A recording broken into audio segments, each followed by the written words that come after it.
Ειρήνη πάση τας κεφαλάς ημών το Κυρίο κλείνομεν.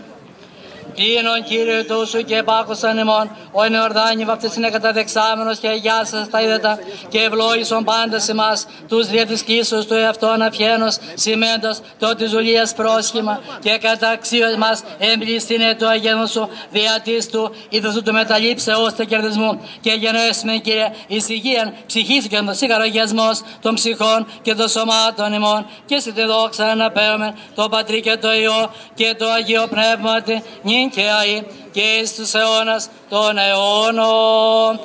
Αμήν. Εν Ιορδάνη βαπτισμένος